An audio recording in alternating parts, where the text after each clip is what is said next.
Olá, olá, meus amigos da Verbo Jurídico, sejam todos muito bem-vindos a mais um encontro do Jurisprudência em Pauta, o nosso momento semanal de estudo da jurisprudência do Supremo Tribunal Federal. Hoje, episódio de número 81, informativo 1159 do Supremo Tribunal Federal. Eu sou Vinícius Opponi, promotor de justiça no estado de Santa Catarina, especialista e mestre em Direito e seu professor aqui pela Verbo Jurídico, neste meu projeto, nesse nosso projeto, que é o meu xodó, o Jurisprudência em Pauta, em que a gente pode tirar 1h30 na semana para fazer um estudo aprofundado, um estudo eficiente dos entendimentos do Supremo Tribunal Federal. Lembrando que, diferentemente de algumas outras propostas, meu objetivo aqui com vocês não é simplesmente vomitar o informativo e te dar o resumo mais resumido possível. A gente usa do tempo de aula para, além de nos mantermos atualizados na jurisprudência do Supremo,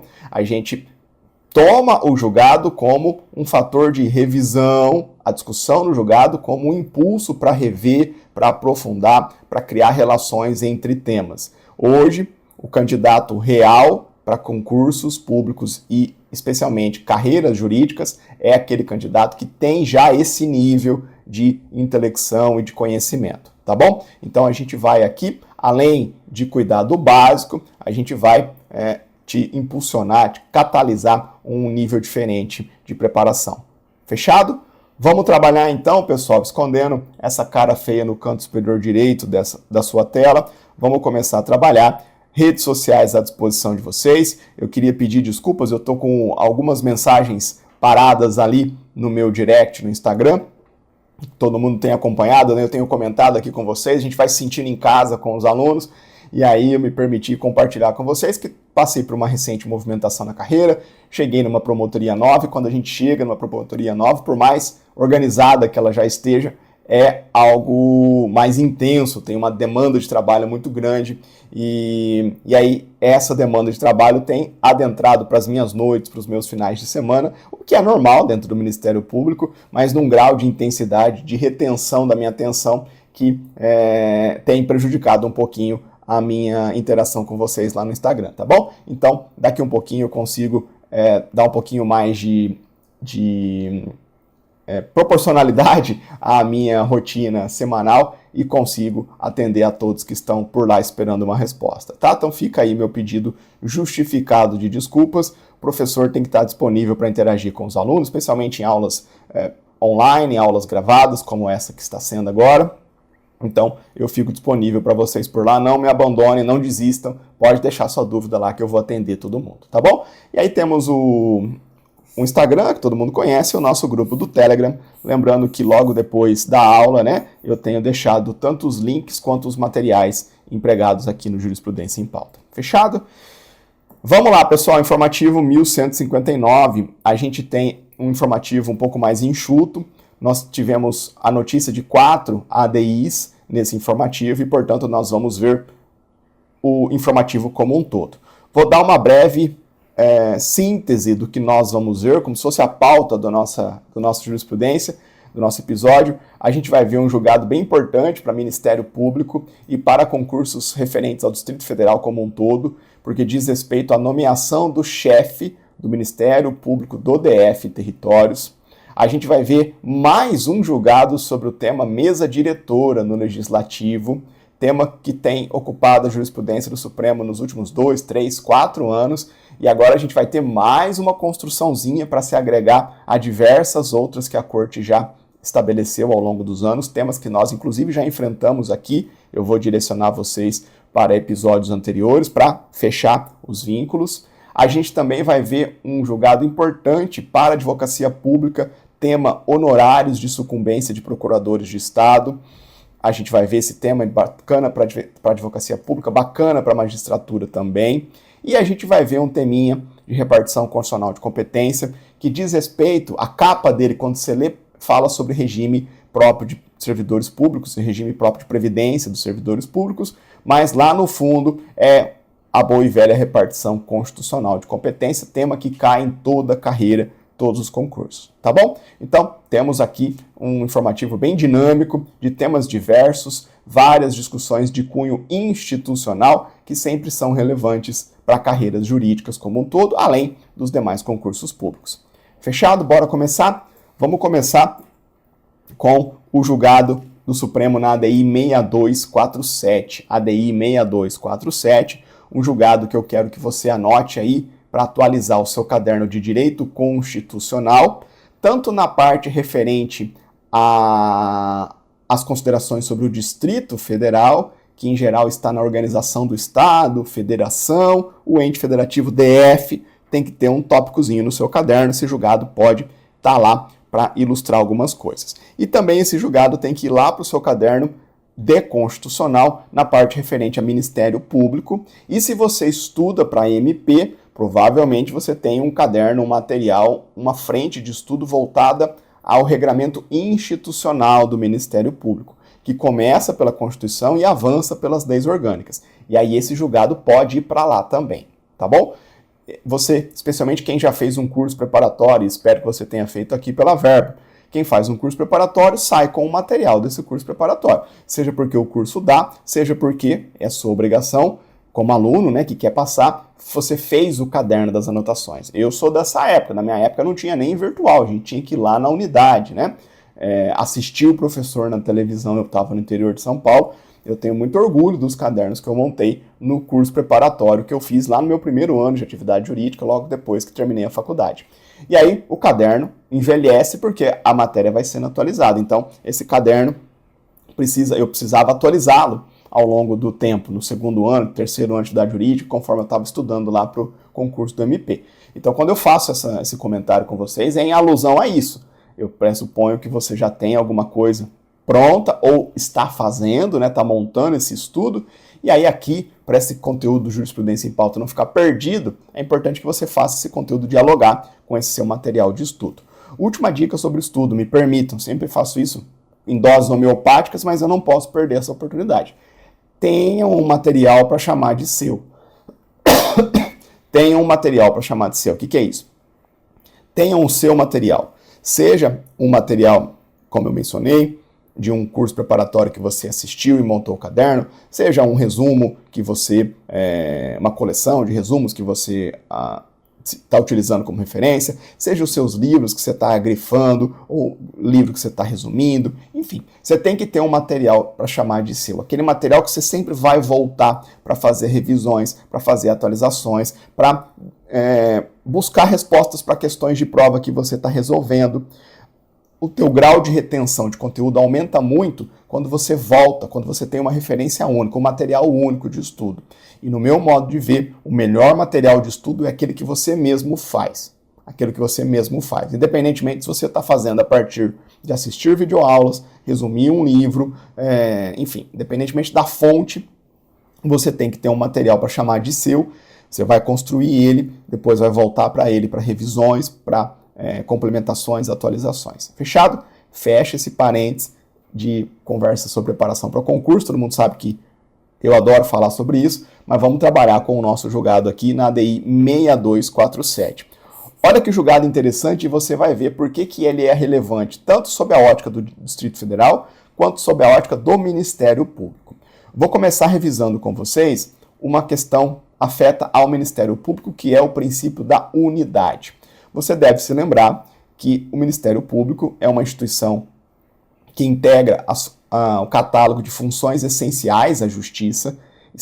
O Ministério Público está lá no capítulo 4º do título referente à organização dos poderes. Então, quando a Constituição vai falar sobre a organização dos poderes, ela abre um capítulo para o Legislativo, outro para o Executivo, outro para o Judiciário, e aí abre um 4º capítulo em que lá dentro traz o regramento do Ministério Público, da Defensoria Pública, dos advogados, da Advocacia Pública, basicamente. E aí, olhando para o regramento constitucional do Ministério Público, lá no artigo 127, parágrafo 1º, nós temos o rol de princípios institucionais, princípios do Ministério Público, princípios da instituição do Ministério Público. E um desses princípios é o da unidade, princípio da unidade.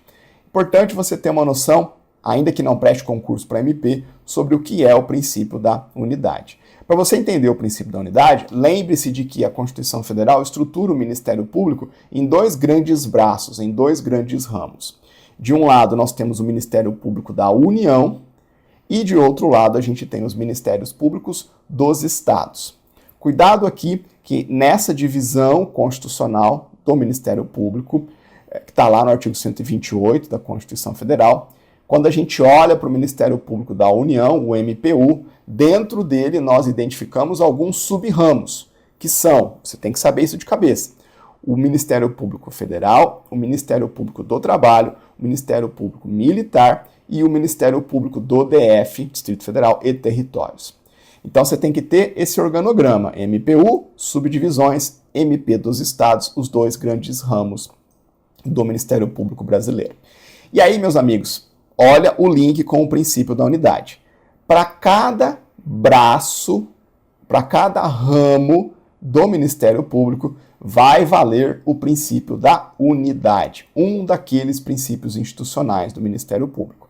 Guarda a definição doutrinária absolutamente clássica, básica, tradicional sobre o princípio da unidade. Pelo princípio da unidade, os membros de cada um desses ramos do Ministério Público são tidos como integrantes de um só órgão, uma única instituição. E este único órgão, esta única instituição, está sob a direção, está sob a chefia de uma única referência, que é o procurador-geral daquele Ministério Público.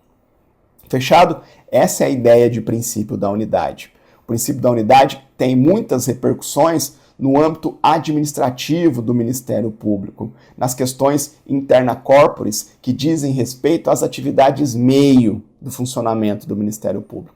Por quê, professor? Porque em relação à atividade fim, o exercício da função ministerial propriamente dita, se vai ou não oferecer denúncia, se vai ou não oferecer NPP, se vai ou não chamar o interessado para discutir um TAC. Essas decisões afetas à atividade fim são regidas por outro princípio institucional, que é o princípio da independência funcional. Então, a lógica do princípio da unidade é todos os membros do Ministério Público integram um único órgão, uma única instituição, sob a direção única do Procurador-Geral. Beleza. Avançando, revisamos o princípio da unidade, vamos conectar agora, revisamos o princípio da unidade e identificamos que dele decorre a referência à chefia da instituição do Ministério Público.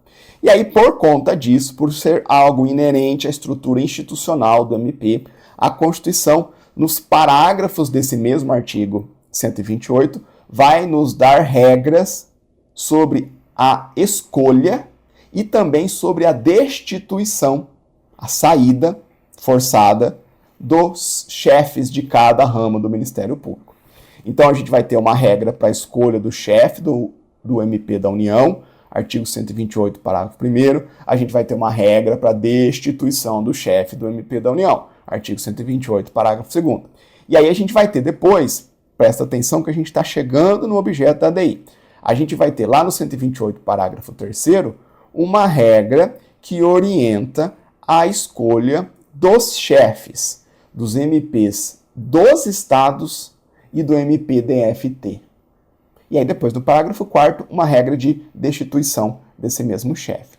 Então, olha só que peculiar, deixei aqui no slide o ponto que nos importa, o artigo 128, parágrafo 3º, diz lá, os MPs dos estados e o do DF Territórios, ou seja, o MP-DF-T, formarão lista tríplice dentre os integrantes da carreira, na forma da lei respectiva, para escolha do seu procurador-geral, que será nomeado, guarda esse ponto, pelo chefe do Poder Executivo, para mandato de 2 anos, permitida uma recondução. Isso aqui tem que saber de cabeça quem presta concurso para MP, todas essas variáveis. Mas olha que particularidade digna de nota, né? Quando a gente olha para os quando a gente olha para os incisos do 128, a gente vê os dois braços do MP, MPU e MP dos estados. E dentro do braço MPU tem um sub-ramo que é o MP-DF-T. Beleza. E aí, Quando a gente vai olhar para as regras ou para a formatação da regra de escolha do chefe das instituições, a gente tem o parágrafo 3º misturando, colocando no mesmo saco, no mesmo pacote, o procedimento constitucional de escolha do chefe do MP estadual, dos MPs estaduais, Santa Catarina, Paraná, Rio Grande do Sul, São Paulo, Mato Grosso, Bahia, Amapá, todo mundo está aqui dentro, e o DFT também, o MP DFT também. Essa é uma particularidade, Vamos seguir ainda a título de compreensão, né? Para a gente entender o objeto dessa DI, eu preciso revisar com vocês, rapidamente, contextualizar o regramento orgânico do Ministério Público já no plano infraconstitucional. A gente já viu isso aqui em alguns outros episódios, né? Nós já fizemos um estudo bem avançado, bem interessante, sobre regramento orgânico infraconstitucional do Ministério Público. Depois, se você quiser, vai dar uma olhadinha lá no informativo, eu anotei aqui, ó, informativo 1143, episódio 65. Expliquei para vocês exatamente como é que funciona o regramento infraconstitucional orgânico de organização, tanto do MPU quanto dos MPs estaduais. Estou só contextualizando para apontar para vocês que o regramento infraconstitucional que organiza o MP-DFT está onde? Está nessa lei aqui, ó. Uma lei complementar federal, a Lei Complementar 75 de 93, que versa sobre a organização do MPU, MP da União, e todos os seus sub-ramos, o que inclui o MP-DFT. Então já vai vendo as particularidades, né, para o MP-DFT. Ele está associado ao ente federativo Distrito Federal, mas o seu regramento vem por meio de uma lei orgânica que consiste em uma lei complementar federal. E aí, meus amigos, qual foi, né, lá dentro dessa lei complementar, a gente tem um capítulo específico para o MP-DFT, e aí qual foi o objeto da ADI? A gente chega agora no objeto da ADI. O objeto da ADI foi esse cara aqui, ó, o artigo 156 da Lei Complementar 75 de 93, no tópico lá que versa sobre o MP-DFT. Esse artigo versa sobre a escolha do chefe do MP-DFT e diz o seguinte: o Procurador-Geral de Justiça do MP-DFT será nomeado pelo Presidente da República. Dentre os integrantes de lista tríplice elaborada pelo Colégio de Procuradores e Promotores de Justiça para mandato de 2 anos, permitida uma recondução precedida de nova lista tríplice. Ok. Qual foi a encrenca que levantaram aqui, pessoal? Bem evidente, né? Peraí. Como é que é o Presidente da República? Como é que vai ser o Presidente da República o responsável pela nomeação do chefe do MP-DFT, do Procurador-Geral de Justiça do MP-DFT, se a Constituição Federal, lá no artigo 128, parágrafo 3º, que a gente acabou de ver, prevê que quem nomeia é o chefe do Executivo. Peraí, é MP do DF e territórios. E o chefe do DF, o chefe do Poder Executivo no Distrito Federal é o governador do Distrito Federal. O legitimado ativo aqui, vocês já devem, se tivesse que chutar, quem que ajuizou essa ação? O governador do DF. Ele foi lá e disse, olha, esse artigo aqui da lei complementar é inconstitucional, porque deveria ser eu, governador do DF, o responsável pela nomeação, dentre a lista tríplice, do chefe do MP-DFT. Tal como é para os MPs estaduais, em vista do que prevê literalmente o artigo 128, parágrafo 3º da Constituição Federal. Entenderam o problema constitucional aqui? Pessoal, por que dessa encrenca? Porque a gente está estudando o DF, pessoal. O DF é assim, ó. Você que não presta concurso para o DF, você sabe o básico. Já falei isso aqui no Jurisprudência em Pauta. Você tem que saber o básico. Saber que ele é um ente federativo, conhecer os dispositivos constitucionais e ter na cabeça que esse cara aqui, esse DF, ele é um bicho diferente dentro do regramento da Federação Brasileira. Por que ele é diferente? Porque, muito embora ele tenha sido tenha sido elevado à condição de ente federativo, ele é um ente federativo cuja estrutura está muito a serviço de outro ente federativo, que é a União. Dentro do DF está Brasília, que é a capital federal e que abriga toda a estrutura de poder da União enquanto ente federativo. E por essa razão, em vista dessa instrumentalidade que o DF tem com outro ente federativo, ele acaba tendo uma série de particularidades. Tem muitas coisas dentro da organização do DF, e, portanto, dentro do que estaria na sua autonomia, que é recortado, dividido e colocado nas mãos da União. Essa é a grande causa das particularidades, das inúmeras particularidades que o DF tem. O que a gente está enfrentando aqui é mais uma numa lista muito grande. Então, se você estuda para concursos no DF ou vai fazer uma prova lá do DF, saiba que você vai ter que ter essa lista num grau de conhecimento um pouco mais avançado, mais literal do que o restante dos candidatos, tá bom? A turma costuma explorar, as bancas costumam explorar particularidades no DF, mas para concursos no DF. Fora, você tem que saber um outro ponto, especialmente quando tem julgado da corte sobre isso, né? A gente tem súmula vinculante, vai falar lá sobre remuneração da polícia no DF, por conta de uma dessas particularidades. Aqui a gente está vendo outra particularidade. Moral da história, o caso chegou no Supremo, o Supremo vai ter que enfrentar se aquela escolha da Lei Complementar 75, quanto a qual é a autoridade, qual é o chefe do executivo que nomeia o procurador-geral do MPDFT, se ela está certa ou errada. Será que a Lei Complementar errou quando selecionou o presidente da República? Deveria ter mencionado o governador do estado? E aí o Supremo entendeu que a Lei Complementar 75, nesse ponto, é constitucional. Fundamento, o que nós acabamos de ver. O Distrito Federal é um ente federativo diferentão. Não caiam no raciocínio rasteiro de simplesmente associar o DF aos estados, tratar o DF tal como se fosse um estado e projetar a ele, DF, tudo aquilo que a Constituição projeta para os estados. Por conta daquelas particularidades, daquela grande particularidade que eu mencionei em relação ao DF e à União, decorrem vários regramentos específicos do DF. Então, a pretensão de tratar o Distrito Federal como um estado, exatamente como um estado, não é verdadeira, não é possível. Em alguns pontos, a gente vai ter que ter esses recortes. A gente vai ter que ter alguns desses recortes. Aqui a gente vai ter um deles. E aí, vamos ver como é que o Supremo justificou a constitucionalidade daquele dispositivo. O Supremo lembrou o seguinte, olha, primeiro ponto que não podemos esquecer é que o MPDFT é subramo do MPU. Lembra lá? MPU se subdivide internamente e internamente a gente tem o MPDFT. Segundo aspecto, então olha lá, o MPDFT já mais associado ao ente federativo União e não ao ente federativo DF. Segundo ponto, quem é que mantém o MPDFT? Quem mantém o MPDFT é a União, pessoal.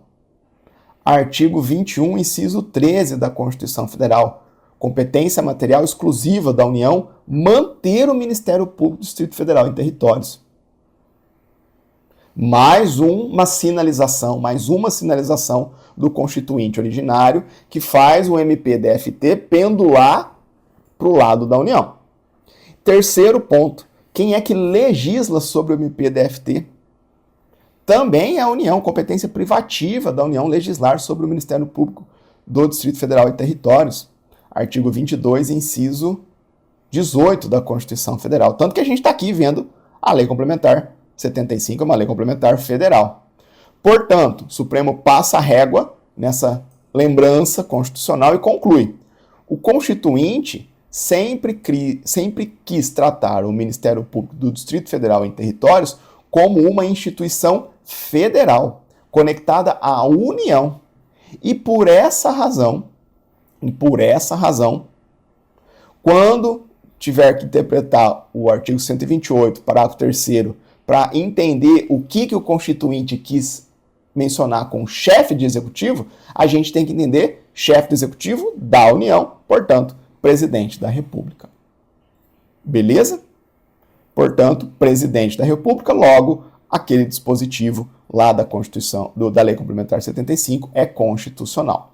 Vamos ler rapidamente o informativo em que a Corte apenas amplifica, né, esses comentários que eu estou trazendo para vocês. Então, começa. O DF, embora possua autonomia, não é equiparado aos Estados-membros. Guarda isso, pessoal. Sabe aquele VOF da Sebrasp, ou aquela questão de 3, 4, 5 itens que você tem que julgar?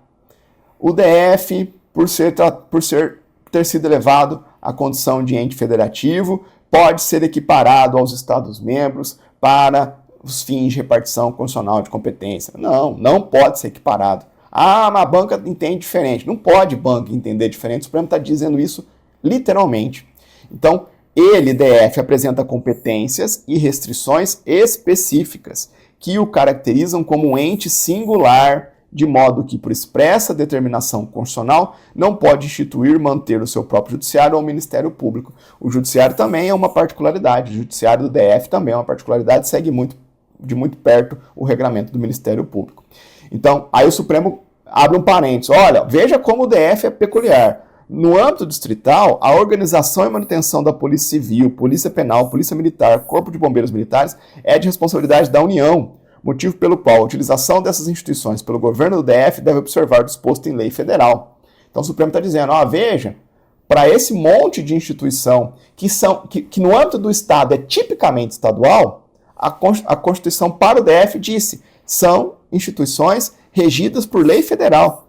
A Corte está fazendo um paralelo, dizendo, nós não estamos inventando a roda aqui, o DF é diferentão mesmo. Tem coisas do DF que vão estar conectadas à União, mesmo sabendo que lá no âmbito do Estado, esses aspectos estão conectados ao executivo, ao ente federativo Estado-membro. E aí conclui a Corte. Nesse contexto, a Constituição Federal de 88 incluiu o MP-DFT na estrutura do MPU, conferindo-lhe natureza federal, MP-DFT igual, natureza federal, circunstância que afasta qualquer paralelismo entre a sistemática de nomeação dos chefes dos Ministérios Públicos Estaduais e do MP-DFT. Ademais, dada a autonomia e independência do MP em relação aos demais poderes, a nomeação do Procurador-Geral de Justiça pelo Presidente da República não implica subordinação ao Poder Executivo Federal. Claro que não, né? Faz parte do processo institucional de escolha da chefia do Ministério Público. O Ministério Público teve a sua autonomia desenhada de uma forma que o seu chefe é nomeado pelo chefe do Executivo. Isso faz parte da autonomia, não é uma coisa nova aqui. O MP nasceu assim.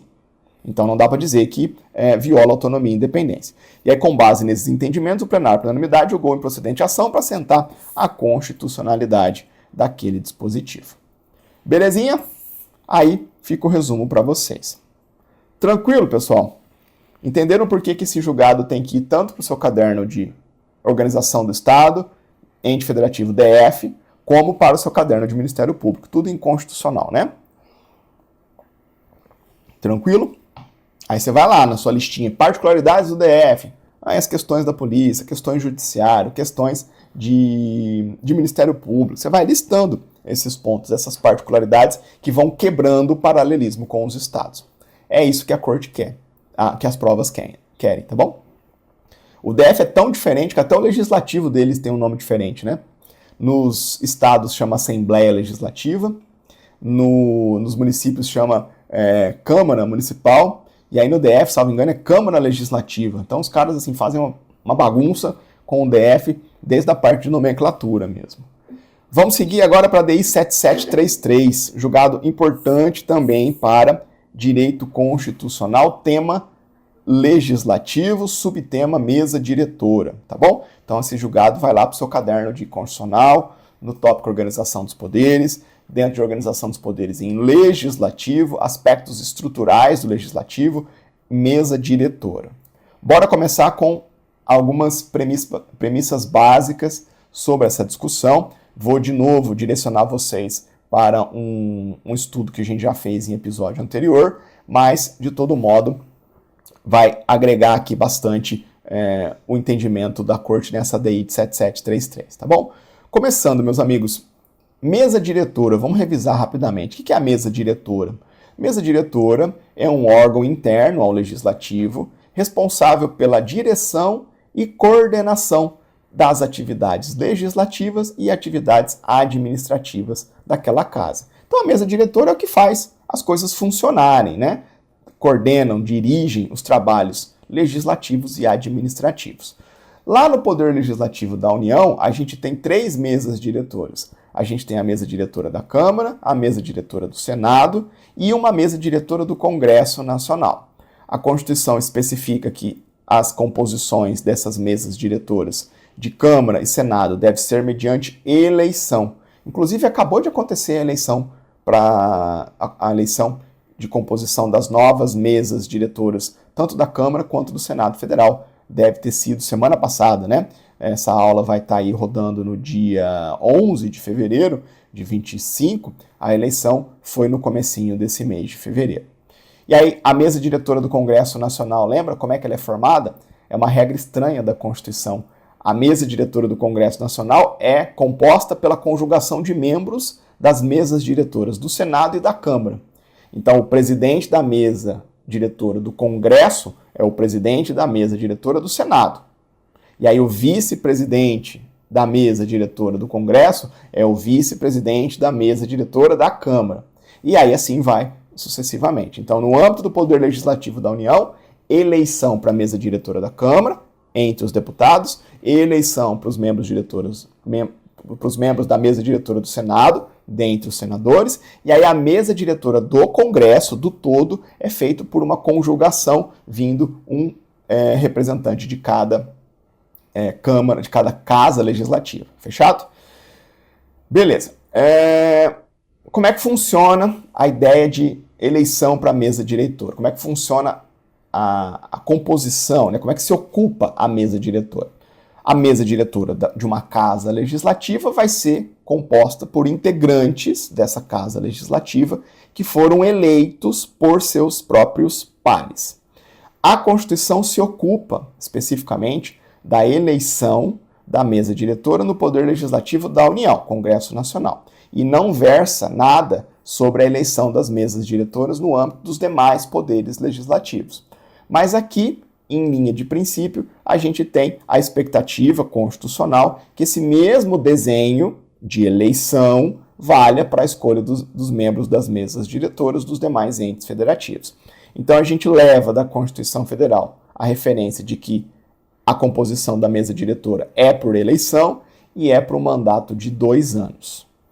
Veja, os membros do Legislativo, tirando os senadores, que o mandato é 8 anos, mas os demais membros do Poder Legislativo são eleitos para uma legislatura, que é composta de 4 anos. Então, em 4 anos, a gente vai ter que ter 2 mesas diretoras. Uma para o primeiro biênio e outra para o segundo biênio. Então, legislatura 4 anos, o mandato da mesa diretora 2, portanto, vamos ter que ter 2 mesas diretoras. Aí começamos a chegar perto do objeto central aqui, dessa ADI e de diversas outras que já foram julgadas pela Corte. A questão é, como é que a gente vai organizar essas eleições? Bom, a primeira eleição para compor a primeira mesa diretora, a mesa diretora do primeiro biênio, do primeiro par de anos, vai ser eleita assim que começar a nova legislatura. Lá no âmbito da Constituição Federal, a Corte fala em uma sessão preparatória.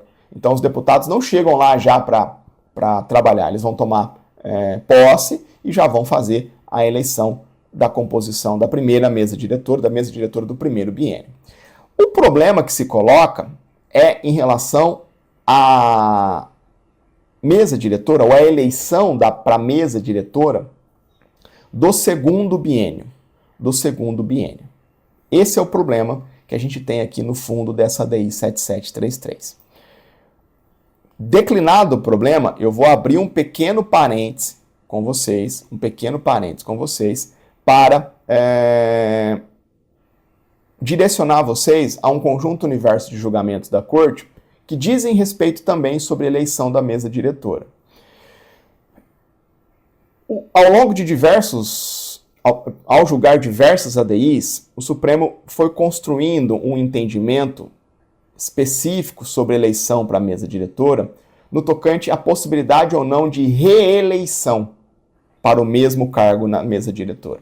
Então, o fato de dentro de uma legislatura, nós termos duas eleições para mesas diretoras, uma para a mesa diretora do primeiro biênio e outra para a mesa diretora do segundo biênio. E também considerando a circunstância de que no legislativo é muito comum a reeleição, deputado uma legislatura, ganha deputado de novo.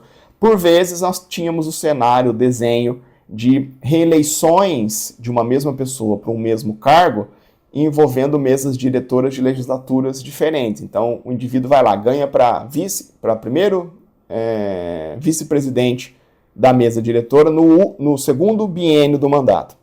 Aí, acabou a legislatura, ele foi lá, participou da eleição, foi reeleito para deputado, por exemplo. E aí ele quer sair para primeiro vice-presidente da mesa diretora no primeiro biênio da nova legislatura. Então, existiam múltiplas possibilidades de eleições sucessivas de uma mesma pessoa para um mesmo cargo nessas eleições de mesa diretora. Isso tanto no âmbito do Congresso Nacional quanto no âmbito dos demais poderes da República, dos demais poderes legislativos, né? E aí, meus caros, o Supremo julgou isso a rodo.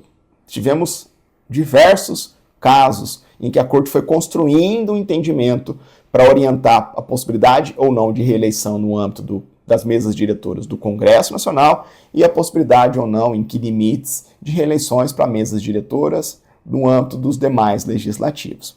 Tudo isso tem um entendimento hoje já bem redondinho, bem pacificado, bem reiterado, e eu fiz esse estudo para vocês de maneira bem completinha lá no episódio 50 do nosso Jurisprudência em Pauta, quando eu comentei o informativo 1128, especificamente a ADI 7350, tá bom? Foi uma oportunidade que eu tive para fazer essa revisão com vocês, não vou fazê-la de novo agora, vou direcionar vocês para lá, tá bom? Feche esse parênteses para você poder organizar as coisas. Então, tá, eu sei, estou saindo daqui sabendo que o Supremo tem julgados sobre reeleições de mesa diretora no Legislativo. Tudo isso ou eu sei ou eu vou estudar lá com o professor Vinícius no episódio 50.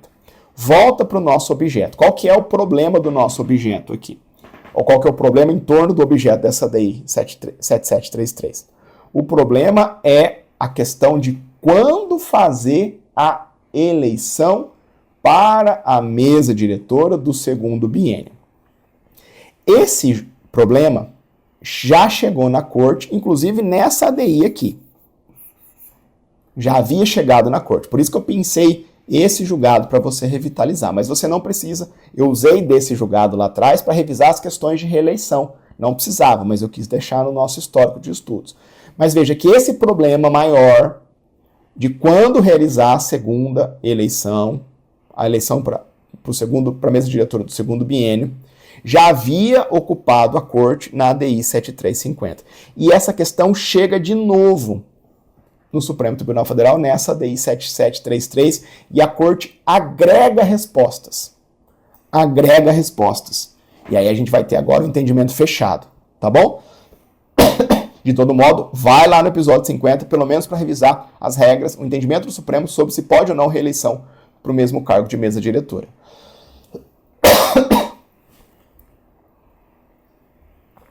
Vamos lá.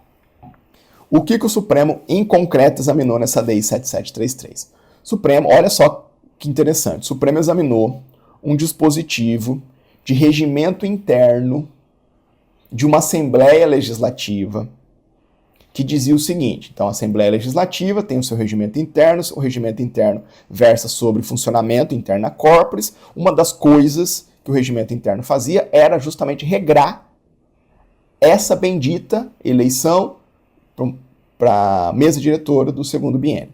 Aí o regimento interno dizia o seguinte: até o terceiro ano de cada legislatura, numa data a ser designada pelo presidente do legislativo e antes de inaugurada a sessão legislativa daquele terceiro ano da legislatura, deve haver a eleição para a mesa diretora do segundo biênio da legislatura. Então a gente tem lá a legislatura, 4 anos, né? ano 1, ano 2, ano 3. Então, a turma ganhou a eleição, vai fazer uma eleição para a mesa direita, ganhou a eleição para legislativo, vai ser lá deputado estadual, vai fazer uma eleição aqui antes de começar os trabalhos para a mesa diretora do primeiro biênio. Esse é o primeiro ano, esse é o segundo ano, esse é o terceiro, esse é o quarto ano da legislatura, anos legislativos, sessões legislativas. O dispositivo dizia o seguinte, ó, até o terceiro ano de cada legislatura, especificamente antes de se começar os trabalhos aqui no terceiro ano, é preciso haver a eleição para a composição da mesa diretora desse segundo biênio aqui, numa data que vai ser designada pelo presidente do legislativo e tem que acontecer até o momento em que se inicia a sessão legislativa. A Constituição fala quando começa a sessão legislativa, lembra lá, 2 de fevereiro. O primeiro período legislativo começa dia 2 de fevereiro. Então, isso era o que o regimento interno da Assembleia Legislativa dizia. Então, de maneira ampla, o regimento interno acabava permitindo, por exemplo, que a eleição para a mesa diretora do segundo biênio se desse a qualquer tempo até o início do terceiro ano da legislatura. Então, vamos imaginar que a turma está lá falando, bom, como fizemos a eleição aqui, passou o primeiro ano, vamos pegar aqui o comecinho do segundo ano e já vamos fazer essa eleição para a mesa diretora, que vai começar a trabalhar aqui só. Pode, tá de acordo com o regimento interno, porque está sendo feita até o início do terceiro ano da legislatura. E quem que escolhe essa data? O presidente do legislativo. Essa discussão chegou no Supremo. Chegou no Supremo a seguinte discussão. Será que essa formatação é constitucional? E essa é uma discussão que se conecta com o entendimento da Corte nessa ADI 7350 que a gente vai ver. Então, olha só que interessante. A primeira coisa que o Supremo faz aqui é recobrar o entendimento do Supremo naquela ADI que eu mencionei para vocês anteriormente. Por isso que eu não expliquei esse ponto daquela ADI, porque eu ia engatar aqui. Olha o que o Supremo faz. Olha, de acordo com o que o Supremo já julgou naquela ADI anterior, a antecipação desarrazoada das referidas eleições, quais eleições? A eleição para mesa diretora do segundo biênio. Essa antecipação desarrazoada tende a favorecer os grupos políticos majoritários e influentes no momento da votação, que não refletirá necessariamente o anseio predominante ao início do novo biênio, em clara violação aos princípios republicano e democrático. O que o Supremo está dizendo? O seguinte, olha, se a gente trouxer a eleição para a mesa diretora do segundo biênio muito para trás, ao tempo dessa eleição, vai prevalecer os anseios, a força do grupo político que é forte naquele momento. Então não dá para puxar tanto para trás essa eleição. A gente tem que deixar essa eleição mais próxima, mais contemporânea do início do mandato da mesa diretora para o segundo biênio. Porque é só nas proximidades dessa virada de chave entre fim do mandato da mesa diretora do primeiro biênio e transição para o segundo biênio, para a mesa diretora do segundo biênio, é só nesse momento que é pertinente fazer a eleição. Porque, senão, a gente vai correr o risco do mesmo grupo político dominante ter ganhado as eleições para a composição da mesa diretora do primeiro biênio e usar dessa força, trazer a eleição para o segundo biênio muito para trás e usar dessa força também para ganhar essa segunda eleição. Lá naquela outra ADI anterior, os caras previam que a eleição vai ser feita tudo junto. No começo da legislatura, lá no primeiro ano, senta todo mundo, vota para a mesa diretora do primeiro biênio e já vota para a eleição da mesa diretora do segundo biênio. O Supremo disse, não dá para trazer a eleição da mesa diretora tão para trás assim, do segundo biênio. Tem que ter um pouco mais de contemporaneidade, por essas razões aqui que a gente acabou de ler. Então, olha lá, ó, A periodicidade eleitoral permite que se avalie o desempenho dos ocupantes atuais dos cargos antes da revitalização do novo pleito. Porque às vezes a pessoa até podia concorrer a uma reeleição lá, né? Ah, eu ganhei para a primeira, já vou participar da próxima eleição para ver se eu já estou reeleito para a segunda. Antes nem de executar o mandato do primeiro biênio. Aí diz o Supremo, conforme a jurisprudência dessa corte, é aquele julgado de antes, a realização de eleições para os órgãos de direção do Legislativo próximas ao início do respectivo mandato configura não só uma ferramenta democrática, como um mecanismo de concretização do princípio representativo, da periodicidade do pleito e da contemporaneidade. Beleza. O Supremo está só repisando o que já havia decidido anteriormente. O que tem de novo? Explicação exauriente, para você não ter que estudar isso aqui de novo nunca mais. O que tem de novo na ADI 7733? O que tem de novo é o seguinte. Beleza, entendi, Supremo. Precisa observar a contemporaneidade. Não pode empurrar tão lá para trás. Tem que ficar mais próximo do início do mandato do segundo biênio. Tá, mas em concreto, quando eu faço isso aqui? Quando é que eu faço essa eleição mesmo? E se eu fizer em março do segundo ano da legislatura, tá bom? Não, março ainda é muito para trás. E se eu fizer em junho? Julho? Setembro? Ah, melhorou, mas não tá bom. Dezembro? Tem que ser janeiro do terceiro ano já, ali, no finalzinho. Quando que eu faço essa eleição? Porque aquela regra do regimento interno da Assembleia deu um termo final. Olha, até o terceiro ano da legislatura, antes de iniciar os trabalhos, faz essa eleição. Quem escolhe data? Presidente. Aí, por esse julgado, o Supremo vai e dá um passo adiante no entendimento anterior. O entendimento anterior é princípio representativo, periodicidade do pleito, contemporaneidade, não permite que a eleição vá lá, a eleição para a mesa diretora do segundo biênio não pode estar lá no começo da legislatura, como foi no precedente anterior. 2 eleições no início da legislatura, para já saber, para os 4 anos, quem vai ser a mesa diretora do primeiro biênio e do segundo biênio. Aquilo lá não pode. Tá bom, Supremo, mas quando que eu faço? Quando que se torna legítima? Aí entra a novidade da ADI 7733. O Supremo foi em busca de uma referência temporal para definir quando se faz a eleição da mesa diretora do segundo biênio. O Supremo disse, olha que coisa interessante, né? E vai cair na sua prova. O Supremo disse, faça a partir de outubro do ano anterior ao término do mandato. Faça a partir de outubro do ano anterior ao término do mandato. Então pode fazer, pega o mandato termina ali no terceiro ano, né? Quando vai ter a troca, no início da sessão legislativa do terceiro ano, lá em 2 de fevereiro, já tem que ter a nova mesa diretora. Então, termina ali no terceiro ano. Então, faça a partir de outubro do ano anterior ao término do mandato. Então, pegue o segundo ano da legislatura, a partir de outubro você faz a eleição para a mesa diretora. Para o Supremo, essa referência de outubro do último ano, né, do mandato da mesa diretora do primeiro biênio, do ano 2, né, são 2 anos, já está bom, já está preservando a contemporaneidade. E por que outubro? Olha lá o Supremo dizendo. Vamos usar a referência que a Constituição deu para as eleições de prefeito, governador, presidente da República.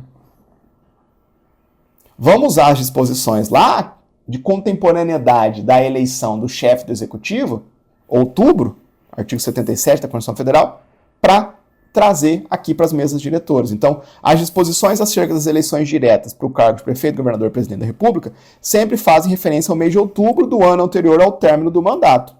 Nesse contexto, depreende-se de uma leitura sistemática da Constituição Federal que as eleições previstas na norma impugnada devem ser realizadas a partir do mês, não é no mês, é a partir do mês de outubro do ano precedente ao biênio relativo ao pleito. Então, de novo, naquela nossa tabelinha, legislatura, 4 anos, né?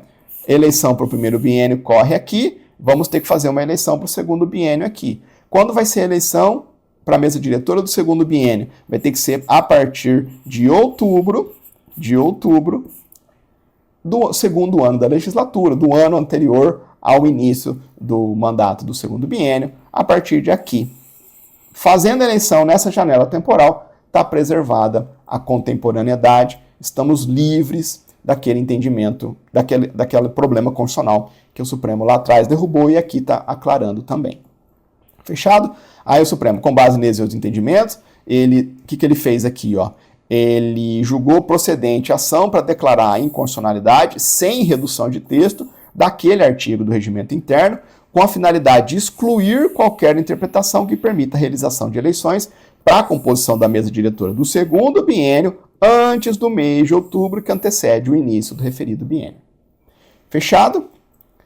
E aí, claro, ele fez aqui modulação dos efeitos, né, da decisão para preservar a validade dos atos praticados pelas eleições anteriores, pelas mesas diretoras anteriores. Aí teve que criar uma regra de transição aqui, por isso da modulação dos efeitos.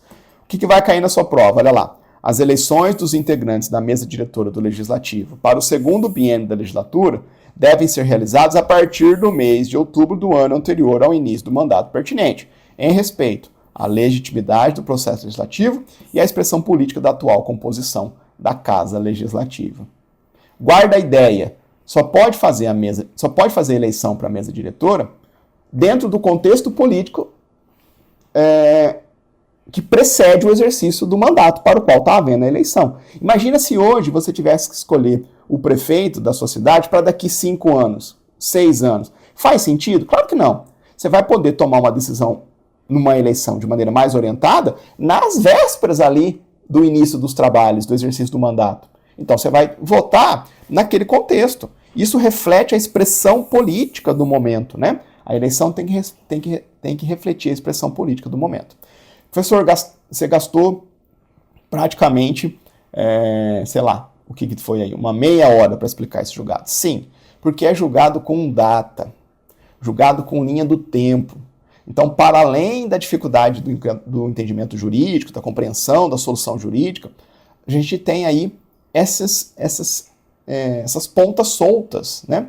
De primeiro biênio, segundo biênio, legislatura, ano legislativo, quando começa, quando vota, como é que funciona. E aí, no meio do caminho, uma banca maldosa, como a FGV, pode polvilhar por sobre essa discussão todos aqueles entendimentos sobre se pode ou não reeleição para o mesmo cargo, que é um tema enrolado. O Supremo tem um entendimento para o Congresso, um entendimento para os outros legislativos. Vocês vão ver lá o outro informativo, né, que eu mencionei para vocês, o outro episódio. Não quis colocar aqui, macetar e colocar aqui dentro, porque eu queria fazer você entender esse problema. Quando que se faz a bendita eleição para a composição da mesa diretora no segundo biênio da legislatura. Fechado? E aí você está ganhando de brinde, né, conjugadamente, o mérito daquela ADI anterior que está sendo agregada a essa ADI 7733. Isso com certeza vai cair. As bancas criaram uma noia nesse tema eleição de mesa diretora. Caiu muito o tema da possibilidade ou não de reeleição. Muito. E agora, essa discussão aqui sobre quando vai ser feita essa eleição para o segundo biênio da mesa diretora vai cair também. Fechado, pessoal? Tranquilo? Vamos seguir, então. Próximo julgamento, agora, a ADI 7341. ADI 7341, um julgado também importante para direito constitucional. Olha, numa banca um pouco mais polivalente, pode cobrar esse tema também em processo civil. No aspecto constitucional ali, né, do processo civil. Mas para carreiras jurídicas é um julgado importantíssimo para a advocacia pública como um todo e também para a magistratura. A capa do julgado é a advocacia pública, mas o fundo do julgado, nos bastidores, a gente vai ter um caso clássico de repartição constitucional de competência legislativa, tá bom? Mas a matéria é importante para os advogados públicos porque diz respeito ao tema honorários de sucumbência. Honorários de sucumbência da advocacia pública, dos advogados públicos. Beleza? Vamos então começar revendo alguns temas, algumas premissas, algumas ideias mais livres e depois a gente conecta com a nossa discussão aqui. Meus caros, Já falamos sobre isso no nosso primeiro julgamento, mas nós sabemos que a advocacia pública, ao lado do Ministério Público e da Defensoria Pública, são ou é considerada uma função essencial à justiça. Está lá naquele mesmo capítulo 4º do título 3º da Organização dos Poderes. E aí, o que faz a advocacia pública? A gente já teve a oportunidade de estudar a advocacia pública aqui no Jurisprudência em Pauta em episódios anteriores, mas, de todo modo, a advocacia pública, sob o ponto de vista funcional do que ela faz, a Constituição Federal traz para dentro da advocacia pública as atividades de representação judicial e representação extrajudicial de um ente federativo, trazendo para dentro da advocacia pública as atividades também de consultoria e de assessoramento jurídico do Poder Executivo. Pelo menos de saída é essa a visão, né? A gente já estudou aqui o princípio da unicidade no âmbito da advocacia pública, enfim. A Constituição Federal, nesse tópico do capítulo 4º das funções essenciais da justiça, desenha regras para a advocacia pública da União, a famosa AGU, teve concurso ano passado, né? Artigo 131 da Constituição Federal, e a Constituição Federal também traz regras para a advocacia pública no âmbito dos estados, artigo 132 da Constituição Federal.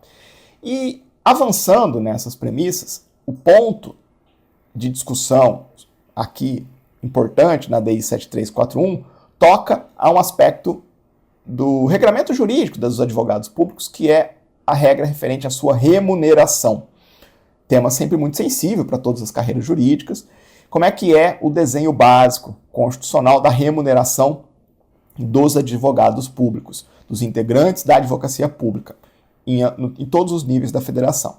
A gente poderia organizar de uma maneira esquemática, mais simplificada, a remuneração do advogado público segue, primeiro, a regra do subsídio. Então, é um vencimento em parcela única. Isso está previsto no artigo 37, inciso 11 da Constituição Federal. Lembra lá? No artigo 37, inciso 11, a Constituição Federal lista quais são os cargos dentro do Estado brasileiro que necessariamente vão ser remunerados mediante subsídio. E lá, dentro dela, nós temos os advogados públicos. É o mesmo regime remuneratório, subsídio, né, de carreiras como magistratura, Ministério Público, detentores de mandato eletivo. Tem muita gente lá no inciso 11, depois você passa os olhos para ler, quem está lá vale a pena. Agora, em acréscimo ao subsídio, muito embora o subsídio seja vencimento em parcela única, a gente sabe que o regime remuneratório de subsídio acaba convivendo com parcelas extras que são autorizadas pelo texto constitucional. E aí, olhando especificamente para a carreira dos advogados públicos, em acréscimo à parcela única do subsídio, vão haver também os honorários sucumbenciais. Honorário sucumbencial você aprende até antes de entrar na faculdade, né? Honorários sucumbenciais são ou abrangem aquele valor que deve ser pago pela parte que restou vencida num processo judicial ao advogado da parte vencedora. Desde sempre, entende-se, né, predominantemente, né, ou há muito tempo entende-se de maneira pacífica, de que os honorários sucumbenciais são de titularidade do advogado da parte vencedora e não da parte em si. E aí toda essa discussão vem para a realidade da advocacia pública. O advogado público está lá no processo judicial representando um ente federativo, o ente federativo ganha a ação, seja porque ajuizou a ação e deu procedente, seja porque defendeu o ente federativo na ação e ela foi julgada improcedente, tem que haver o pagamento de honorários sucumbenciais da parte vencida à parte vencedora, ao ente federativo, especificamente ao seu advogado, o advogado público, né? E aí muita discussão, primeiro se, mesmo na realidade da advocacia pública, os honorários sucumbenciais deveriam ou não ser direcionados aos advogados públicos, ou se seria uma verba, uma receita do próprio ente federativo. Muita discussão. O novo CPC tomou partido nessa briga, e aí tudo isso acabou desaguando no Supremo na ADI 6182. E aí, moral da história, o Supremo entendeu nessa ADI 6182, ou pacificou o entendimento de que, primeiro, os honorários sucumbenciais em ações em que a Fazenda Pública sai vencedora são de titularidade dos advogados públicos. não é propriamente aquele que assinou a ação lá, ou a defesa, que vai receber. Os advogados públicos têm um fundo em que vai havendo uma repartição desses valores entre eles. Se você estuda para advocacia pública, você já deve saber disso daí. Mas, de todo modo, a titularidade, o dono do honorário sucumbencial, são os advogados públicos. E, além disso, o Supremo entendeu também que esse valor que os advogados públicos vão receber a título de honorários sucumbenciais estão sujeitos à incidência do teto constitucional, por se tratar de vantagem de natureza remuneratória. Então, vai receber o subsídio e vai receber a parcela mensal lá dos honorários sucumbenciais. Tem que somar tudo. Se bater no teto constitucional dos advogados públicos, que é em relação aos ministros do Supremo, vai haver o abate-teto. Então ganhou lá, tem um subsídio que, sei lá, que dá 75% do teto. Bateu um honorários sucumbenciais naquele mês que passa 25% do teto, preenche esses 25% e vem mais 20%, abate-teto, não recebe. Tá bom? Não vai receber, pelo menos não naquele mês. Tudo isso está na ADI 6182. Usando do julgado na ADI 7341 para fazer revisões com vocês, é o meu compromisso, do meu projeto pedagógico com vocês. Não vou só aqui jogar informações. Se eu puder revisar coisas interessantes, especialmente que vão permitir eu falar, ainda que rapidamente, julgados anteriores da corte, eu vou falar. Agora vamos para o objeto. Em concreto, com esse pano de fundo, o que chegou no Supremo? Chegou no Supremo um caso que tem a capa de discussão de honorários sucumbenciais de advogados públicos, mas nos bastidores, caso de repartição constitucional de competência. Olha lá. Chegou no Supremo, o objeto dessa ADI é uma lei estadual que fixou percentuais que a pessoa tem que pagar a título de honorários de sucumbência em casos de parcelamento nas ações tributárias e nas ações de execuções fiscais ajuizadas. Então veja, o Estado quer receber. Ele espera que o contribuinte pague o tributo, pague espontaneamente. Se ele não pagar espontaneamente, vai haver uma deflagração de uma cobrança extrajudicial. O Estado tem a expectativa de que isso seja pago extrajudicialmente. Se não houve pagamento espontâneo, não houve pagamento extrajudicial, o tema foi judicializado, seja numa execução fiscal ajuizada pelo próprio Estado, pelos procuradores, seja numa ação tributária, que, por exemplo, o contribuinte vai lá querer discutir alguma coisa. O Estado não quer a judicialização. Ele quer, mas se chegou na judicialização, ele vai estimular o pagamento dentro da judicialização, nem que seja mediante parcelamento.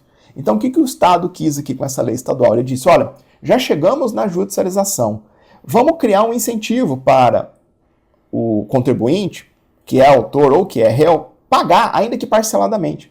E vamos fazer isso admitindo uma diminuição proporcional dos honorários de sucumbência devidos. Porque se no processo judicial está havendo parcelamento, um pedaço do trabalho já foi, não vai precisar ser feito do trabalho em juízo, né? Então tem a sua lógica aqui por parte do Estado. Foi isso que ele quis. Ok, entendemos as razões do Estado, do ente federativo. Qual que é o problema? O legitimado ativo nessa DI falou, Supremo, não pode, né? O Estado membro está legislando sobre honorários, e honorários sucumbenciais enquadra-se como matéria de processo civil. E processo civil é competência legislativa privativa da União. Lembra? Conflito de competência legislativa. De um lado, a regra de processo civil, matéria de competência legislativa privativa da União. De outro lado, qual que é a regra? Você consegue imaginar? Qual foi a outra regra de competência legislativa que o Estado invocou para poder regrar esse ponto? Artigo 24, inciso 11. Competência legislativa concorrente de União, Estados e DF para legislar sobre procedimentos em matéria processual. Se tem duas regras constitucionais que se antagonizam, né? Ou uma regra constitucional que se antagoniza à competência legislativa privativa da União para legislar sobre o processo civil, é a competência legislativa concorrente de União, DFs e Estados para legislar sobre procedimentos em matéria processual. O Estado falou, olha, não, isso aqui na verdade é procedimento. Não é, né? Nunca foi. Nunca foi. Conclusão, o Supremo entendeu que a lei é inconstitucional, formalmente inconstitucional, por usurpação constitucional de competência legislativa privativa da União para legislar sobre processo civil. Honorários sucumbenciais, regra de processo, matéria de competência privativa da União para fins de legislação, artigo 22, inciso 1º da Constituição Federal. Julgado de 2024, finalzinho de 2024, né? A gente está aqui ainda percorrendo os informativos de 24, porém, já havia precedentes do Supremo nesse mesmo sentido de anos anteriores. Então, o julgado é novo, mas o entendimento já era existente na Corte. Beleza? Vamos passar os olhos aqui no texto do informativo e depois a gente caminha para o nosso último julgado. Então, lê comigo para frisar e arrematar. O texto constitucional atribui à União a competência privativa para legislar sobre direito processual, com a finalidade, sempre, né, tudo que está lá no artigo 22, é a finalidade de garantir uniformidade do tratamento da matéria em âmbito nacional. Essa é a razão pela qual uma matéria vai lá para o rol do artigo 22 da Constituição Federal. O Constituinte quis que o regulamento fosse federal para garantir uniformidade. E, consequentemente, a regulamentação dos honorários sucumbenciais no que diz respeito à preservação de sua natureza remuneratória.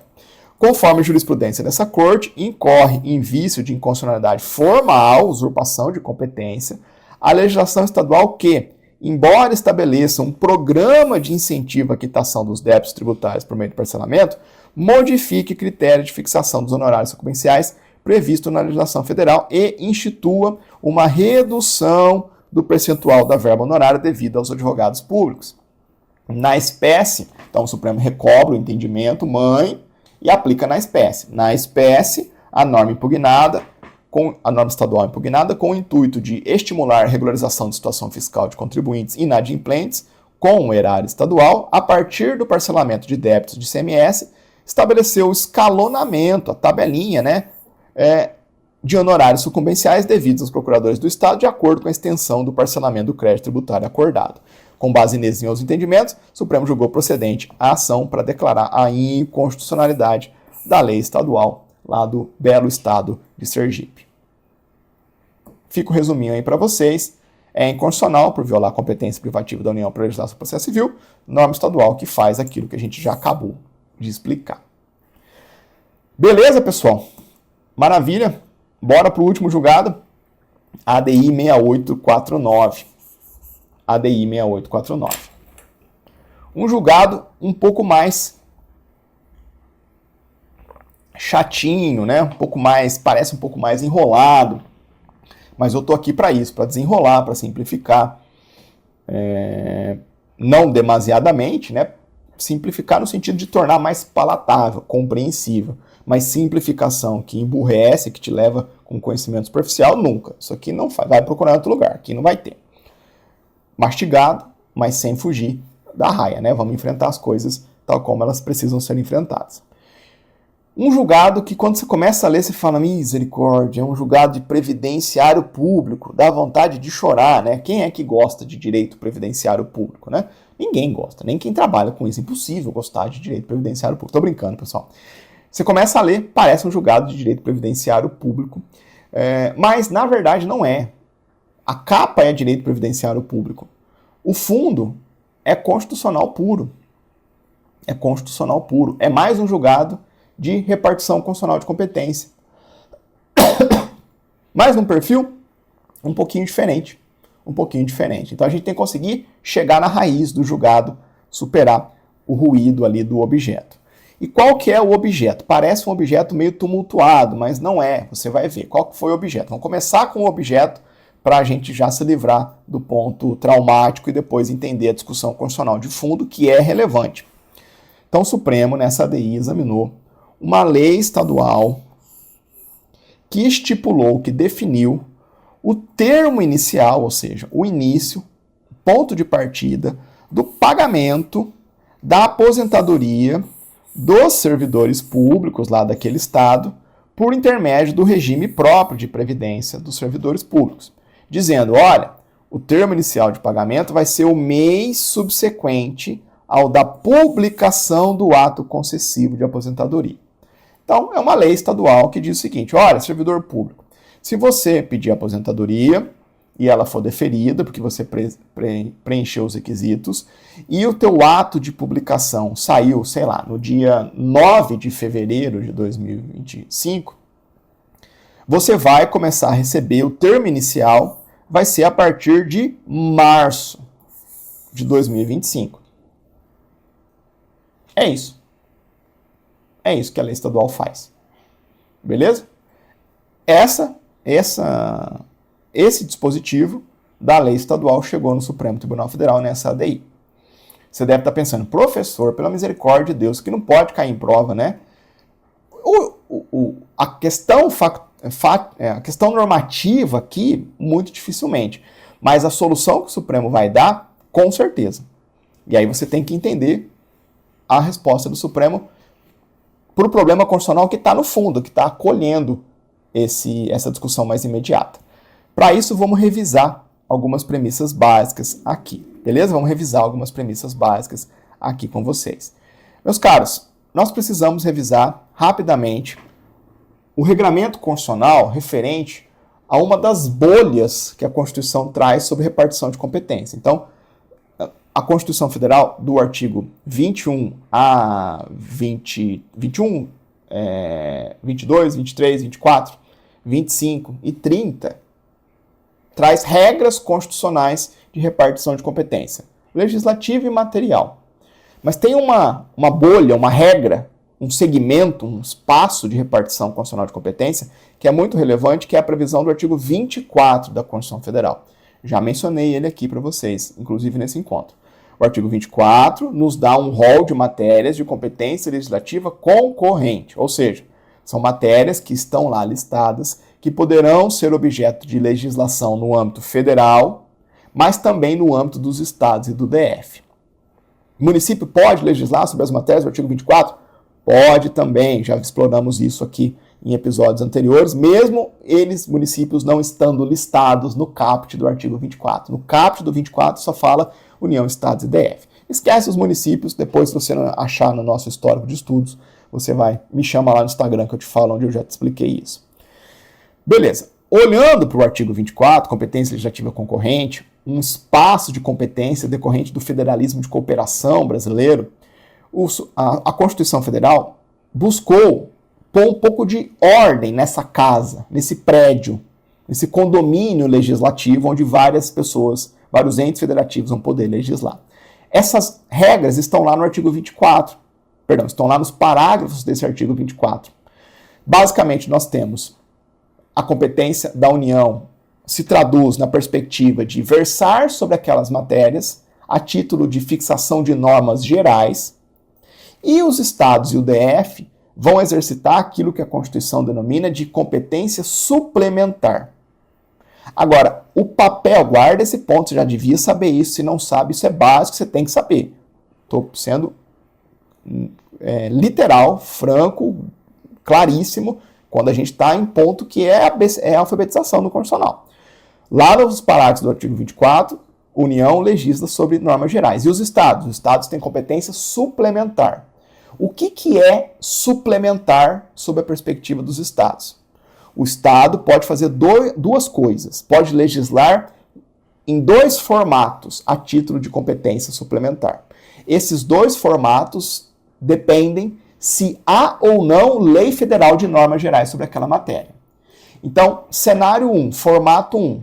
Há lei federal de normas gerais sobre aquela matéria. O Estado vai ter uma competência suplementar, que a doutrina denomina de competência suplementar complementar. Por quê? Porque o Estado vai sim poder editar a sua lei estadual para atender às suas necessidades próprias, porém não vai poder violar a lei federal de normas gerais. Competência suplementar complementar. Previsão do artigo 24, parágrafo 2º da Constituição Federal. Segundo formato, Segundo a perspectiva do Estado exercitar a competência legislativa suplementar.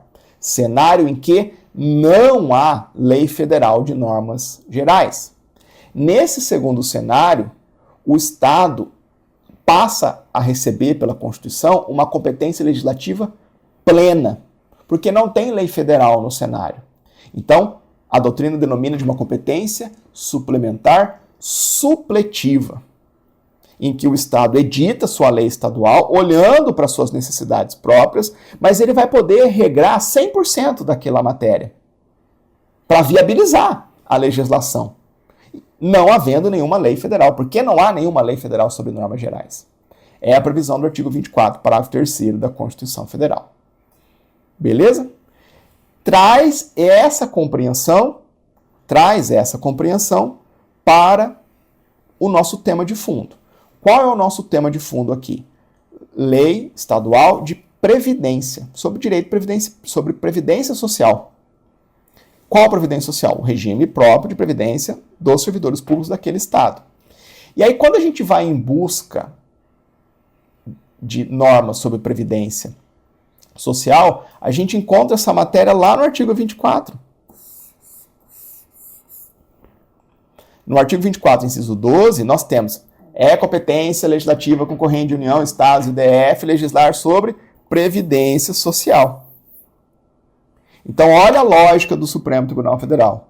Previdência social é uma matéria de competência legislativa concorrente. Todo mundo pode legislar nos termos que eu especifiquei.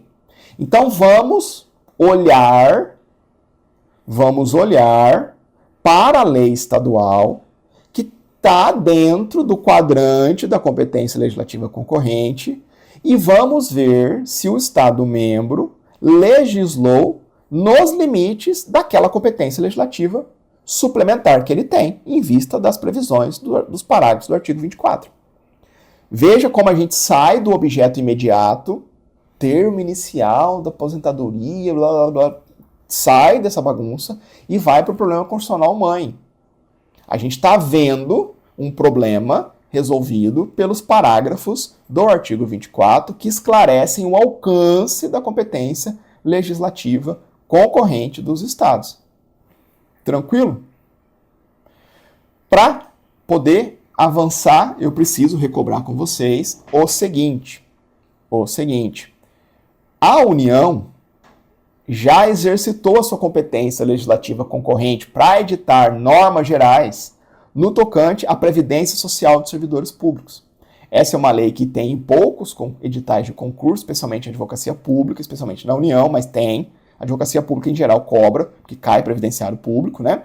Nós temos a Lei 9.717 de 98, que dispõe sobre regras gerais para organização e funcionamento dos regimes próprios de previdência social dos servidores públicos de todos os entes federativos brasileiros. A Constituição foi lá no artigo 24, inciso 12, viu que pode legislar sobre normas gerais de previdência social, pensou previdência social de servidores públicos e deu uma lei federal de normas gerais. E aí, portanto, a gente tem tudo o que precisamos para examinar a lei estadual. A gente tem uma lei federal de normas gerais sobre essa matéria e a gente tem a lei estadual regrando essa matéria. Vamos ver se o Estado exercitou a sua competência legislativa dentro do andar desse condomínio legislativo, que é o artigo 24, o andar dele, do Estado. Condomínio legislativo é uma expressão bem tradicional, né? Salvo engano, foi Raul Machado Horta, um constitucionalista clássico brasileiro que cunhou essa expressão ao pensar a competência legislativa concorrente. E aí, vamos ver? Dei uma simplificada aqui, tá, pessoal? Um pouquinho no objeto para poder facilitar. Ao lado dessa discussão de inconstitucionalidade formal, usurpação de competência, extrapolação de competência do Estado-membro, também houve uma discussão de competência material. Será que é justo para o servidor público ter que esperar o mês seguinte para receber a sua aposentadoria? Ao mês seguinte, a publicação do ato? Será que materialmente é constitucional? Vamos ver as respostas do Supremo Tribunal Federal para ambas as discussões. O Supremo entendeu que a lei estadual é constitucional. E vamos começar vendo a parcela da resposta do Supremo relativa à competência legislativa. O Supremo diz o seguinte, ó: a competência legislativa acerca da Previdência Social é concorrente. Competência legislativa concorrente. Artigo 24. Cabendo à União editar. Eu falei competência legislativa comum, me veio na cabeça que eu estava falando competência legislativa comum. Só por precaução vou deixar isso claro, né? Artigo 24, competência legislativa concorrente. Artigo 23, competência material comum, tá? São raciocínios semelhantes. Aqui a competência administrativa.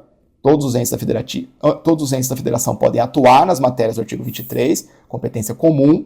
Artigo 24, competência legislativa concorrente. Todos os entes federativos podem legislar nos termos que nós vimos. Não sei por que eu fiquei com a impressão de que eu estava falando comum, raciocínio semelhante, mas a terminologia tem que ser diferenciada. Volta, talvez eu tenha falado concorrente, não sei, fiquei com essa impressão. Competência legislativa acerca da Previdência Social é concorrente, cabendo à União legislar sobre diretrizes, sobre normativas gerais, e aos Estados e ao DF legislar de forma suplementar, artigo 24, inciso 12 e os parágrafos. Beleza. Nesse contexto, tanto o artigo 40 da Constituição Federal, que versa sobre o regime próprio de servidores públicos de todos os níveis da federação, como as disposições daquela lei lá que eu mencionei, que é a Lei Federal de Normas Gerais sobre essa matéria, ou seja, tanto a Constituição quanto a Lei Federal de Normas Gerais sobre a matéria, não estabelecem o termo inicial do pagamento dos benefícios de aposentadoria. Bom, consequência disso, não há norma geral sobre essa questão. Não há norma geral sobre essa questão. Há norma geral sobre previdência social dos servidores públicos como um todo. Mas sobre esse ponto específico, não há norma geral. Portanto, se não há norma geral, a gente cai naquele segundo formato de legislação supletiva. Perdão, de legislação suplementar do Estado. Legislação suplementar supletiva. Ele tem competência legislativa plena. Ele pode regrar em plenitude daquele ponto. E, portanto, ele pode escolher uma regra qualquer para balizar esse ponto. Tá, quando que começa a pagar a aposentadoria? Vai pagar no primeiro mês depois da publicação do ato que sai a aposentadoria. Não pode ele pode regrar esse ponto? Pode. Sob o ponto de vista de competência legislativa, pode, porque não há óbice para que cada unidade federada fixe a data de pagamento da aposentadoria, pois representa a medida que decorre do legítimo exercício da competência legislativa suplementar. Beleza, poderia ter legislado sobre a matéria? Poderia. Agora, uma coisa é poder legislar, criar a regra. Outra coisa é essa regra criada ser materialmente constitucional. Aí isso é outra discussão, uma discussão de competência, de inconstitucionalidade material. E sob o ponto de vista material, o Supremo também entendeu que a regra criada para orientar esse pagamento é válida. O Supremo não encontrou razões para materialmente reconhecer a lei estadual como inconstitucional. Então, na espécie, a norma estadual impugnada não viola direito adquirido, pois não altera os requisitos para a concessão da aposentadoria, nem o princípio da isonomia, porque a matéria padece, ela não tem uniformidade nacional, não tem lei federal de normas gerais sobre isso. Também não há falar em estímulo ao comportamento moroso da unidade gestora do sistema previdenciário diante das particularidades fáticas de ente federativo. E por que não tem prejuízo, pessoal? Porque enquanto não estiver recebendo a aposentadoria, até o efetivo pagamento do provento da aposentadoria, o servidor público continua recebendo os vencimentos da ativa. Não vai ter um lapso, um buraco sem receber nada. Recebe vencimentos a título da atividade até começar a receber o benefício previdenciário da aposentadoria. Motivo pelo qual o pagamento dos proventos desde a data da entrega do requerimento representa desobediência à vedação como regra da prescrição simultânea de proventos de aposentadoria decorrente de regime próprio com a remuneração do cargo, emprego ou função pública. O que eles queriam é que, desde quando se requereu a aposentadoria, já começasse a pagar. Aí o Supremo entendeu que não dava, né? Então, é um problema de transição da ativa para a aposentadoria, tem que ordenar essa transição. Em geral, do pedido de aposentadoria ao ato de publicação pode passar um certo tempo. E aí o Estado mesmo entendeu desse jeito. Criou uma regra dentro da competência legislativa que ele detém e uma regra que, em concreto, de acordo com o Supremo, não viola os interesses do servidor público. Beleza? e aí fica tanto a tese fixada, né, quanto o resumo para vocês. Fechado, pessoal? Tranquilo? Chegamos ao fim de mais um encontro, né? Um informativo um pouco mais palatável, julgado sobre MP, julgado sobre mesa diretora, palatável no sentido de temas variados, né? Às vezes a gente pega uns informativos mais cascudos, que pega muita questão, afeta tributário, por exemplo, ou enfim, ou muita discussão só sobre repartição de competência, que eu sei que fica meio maçante. Aqui tivemos um informativo mais dinâmico, ainda que com temas importantes, em esferas diversas do nosso edital. E com isso, passamos a régua em mais um episódio, perdendo uma iluminação do estúdio aqui. Já vou correr atrás de uma lâmpada nova. A gente está seguindo, mais alguns encontros a gente entra nos informativos de 2025, mas fiquem tranquilos, nós estamos aí com 3 ou 4 informativos de distância do último, né, que sai do Supremo. É basicamente a régua que eu quero utilizar. Eu disse no ano passado que nós cogitaríamos de fazer alguns eventos para chegar mais perto dos informativos do Supremo, mas com 2 ou 3 informativos é tolerável essa distância, né, essa diferença temporal. Primeiro porque a banca não cobra um informativo da semana, nem pode, né, cobrar um informativo que saiu na sexta, cobra no domingo, não vai dar. Então a gente tem aí umas 2 semaninhas, entre 2, 3 semaninhas, entre o que nós estamos estudando e as informativos da vez, é bem tranquilo, mas eu ainda não descartei a possibilidade, a Verbo já me deu carta branca aqui para a gente poder fazer esses eventos complementares. Eu só estou calibrando em vista da real necessidade. Senão a gente vai caminhando aos poucos. Todo mundo sabe que eu gosto dessa janela, pessoal, por conta do acesso ao julgado, né? Às vezes eu estou preparando uma aula aqui para vocês de um informativo que a gente ainda não tem nem a ementa, quando é tema difícil, quando é caso difícil. Nem a ementa saiu, muito menos o inteiro teor do julgado. Aí eu, meticuloso que sou, porque vocês merecem nada mais do que a excelência, né? Merece a aula mais completa possível. Eu, às vezes, vou tentar ver trechos da sessão de julgamento, especialmente do voto do relator. Só que aí eu tenho que ouvir os caras lá, né? E demora. Então, é importante, até para a fluidez da organização das aulas, que a gente tenha os temas. E, às vezes, eu assisto às sessões do Supremo em geral, né? Mas a gente ter por escrito é bem mais fácil. A gente tem que tomar cuidado entre o que o ministro fala lá e aquilo que vai para a ementa. É diferente, né? A ementa depois sai uma espécie de fotografia do que foi as discussões, pelo menos majoritariamente o que prevaleceu na corte, enfim, todas as minhas razões aqui para a gente manter essa diferenciação, essa diferença, né? Não quero pegar o informativo da aula no mesmo dia. Eu entendo que há um prejuízo para vocês ou uma perda de oportunidade de crescimento, tá bom? Fechamos, foi um prazer, mais uma etapa com vocês cumprida e vencida. Se você gostou da aula, deixa o joinha no nosso encontro. Se você, porventura, ainda não nos segue nas redes sociais, fica lá para vocês também, né? As nossas redes sociais. Também convido vocês a se inscrever no YouTube da Verbo, no canal do YouTube da Verbo, ativar o sininho para receber as notificações, seguir a Verbo também lá no nosso perfil, no perfil da Verbo de Carreiras Jurídicas.